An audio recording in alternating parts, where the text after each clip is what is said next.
Енергия – физична величина, която характеризира способността на дадена система да променя състоянието на заобикалящата я среда или да извършва работа.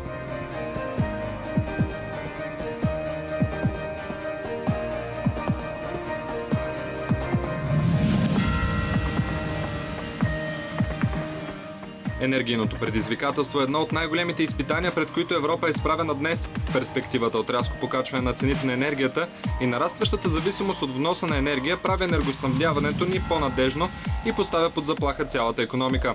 Трябва да бъдат взети важни решения, за да намалим вредните си емисии и да ограничим изменението на климата. Необходими са огромни инвестиции през следващите години, за да се подготви енергийната инфраструктура на Европа за бъдещето. Такъв е текстът, публикуван в официалния сайт на Европейския съюз. Но да видим какво се случва напоследък в редица европейски държави. В търсенето на по-евтина енергия, Европа възражда мини, добиващи най-мръсния тип въглища. От Германия през Полша до Чехия се разширяват откритото изкопаване на горивото, което отделя много по-малко енергия и много повече въглеродни емисии от традиционните въглища. Това поставя под въпрос зелените цели на страните в Евросъюза и дори бъдещето на села, съществували векове наред. Отчасти причината е шистовата революция в Съединените щати, където цените на тока са 2 пъти по-ниски от европейските и това привлича инвеститори отвъд Атлантика. В опит да понижат разходите, европейските предприемачи и политици се обърнаха към съживяване на мини, закрити или почти ликвидирани преди 20 години. Според International Energy Agency, търсенето на лигнитни въглища ще се увеличи до 2020 година с 5,4% в световен мащаб. В същото време в Европа потреблението би трябвало да намалее с 10%, за да бъдат изпълнени обещанията на Съюза за намаляване на човешкото въздействие върху затоплянето на климата. За хора като жителите на 700-годишното селце Прошим, където днес се намира близо до германско-полската граница, подобно развитие изглежда абсурдно на фона на призивите от Берлин за преминаване към възобновяеми източници, а шведската компания, която я обслужва, иска разрешение да разшири. От другата страна на границата, в Полша най-големият енергиен производител увеличава мощностите на централата си в Туров, работеща на лигнитни въглища. В Чехия плановете са да се намали строгостта на регулациите за добив, за да може да се унищожи село на 750 години, оцеляло през средновековните чумни епидемии и двете световни войни. Според специалисти, лигнитните въглища не са заплаха за ВЕИ сектора, тъй като емисиите от изгарянето им ще трябва да се компенсират с мощности за зелена енергия. В Чехия най-голямата енергийна компания ЧЕЗ произвежда 48% от енергията си в централи на въглища и планира да увеличи 6 пъти добива от своята лигнитна мина. Но да се върнем към задачите пред Европейския съюз и така наречените цели 20-20-20, които трябва да бъдат постигнати до края на настоящото десетилетие. Първата цел е намаляване с 20% на емисиите на парникови газове в сравнение с равнищата от 1990 година. Втората е 20% от енергията, консумирана в Съюза, да произхожда от възобновяеми източници.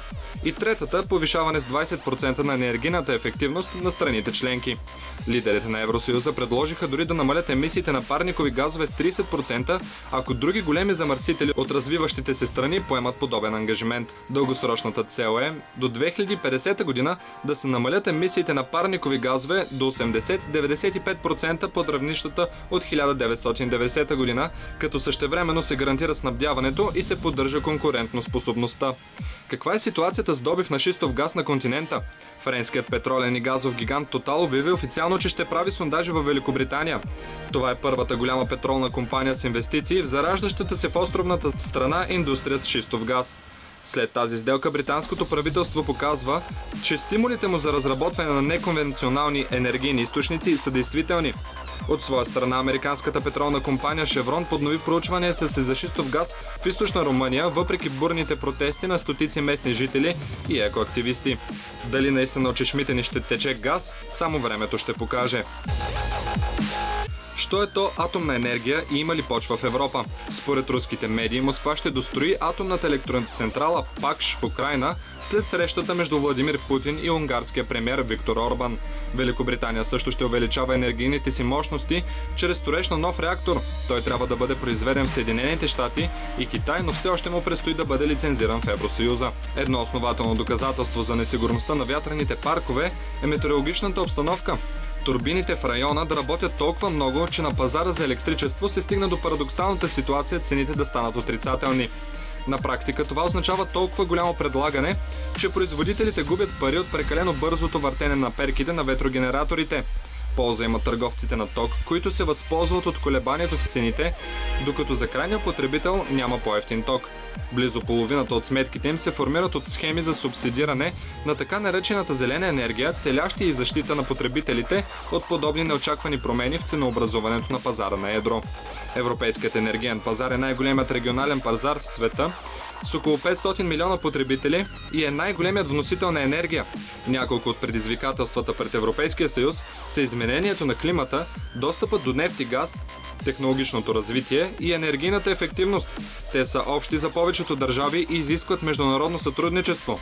Но най-важното е следващите поколения да живеят в един свят с по-малко вредни емисии в една чиста природа.